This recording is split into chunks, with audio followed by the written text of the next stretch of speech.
सुन लो दोस्तों, आज हम बात करेंगे बैंकों के बारे में।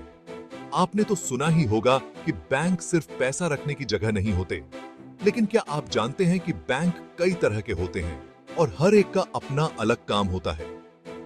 चलिए, आज हम आपको बैंकों के विभिन्न प्रकारों के बारे में विस्तार से बताते हैं। सबसे पहले बात करते हैं कमर्शियल बैंकों की। ये सबसे आम बैंक होते हैं और बैंक का नाम सुनते ही ज्यादातर लोगों के दिमाग में यही आते हैं।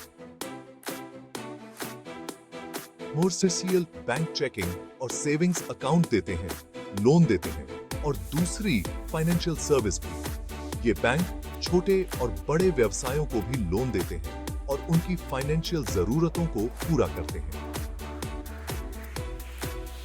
अब बात करते हैं इन्वेस्टमेंट बैंकों की। इन्वेस्टमेंट बैंक कंपनियों को स्टॉक और बॉन्ड इश्यू करके पैसे जुटाने में मदद करते हैं। ये मर्जर और एक्विजिशन पर भी सलाह देते हैं और कंपनियों को उनके फाइनेंशियल स्ट्रक्चर को सुधारने में मदद करते हैं। इन्हें कॉर्पोरेट दुनिया का मंगनी करवाने वाला समझ लो, क्योंकि ये कंपनियों को एक दूसरे के साथ जोड़ते हैं। फिर आते हैं रिटेल बैंकों पर। ये बैंक आम लोगों पर ध्यान देते हैं और उनकी व्यक्तिगत फाइनेंशियल जरूरतों को पूरा करते हैं। ये personal loan, home loan, auto loan और क्रेडिट कार्ड जैसी सेवाएं प्रदान करते हैं। अगर आपने कभी होम लोन के लिए अप्लाई किया है, तो आपने शायद रिटेल बैंक से बात की होगी। अब बात करते हैं सेंट्रल बैंकों की। सेंट्रल बैंक, जैसे कि भारत का रिजर्व बैंक, देश के पूरे बैंकिंग सिस्टम की निगरानी करता है। ये मॉनेटरी पॉलिसी को कंट्रोल करते हैं और देश की फाइनेंशियल हालत को ठीक रखते हैं।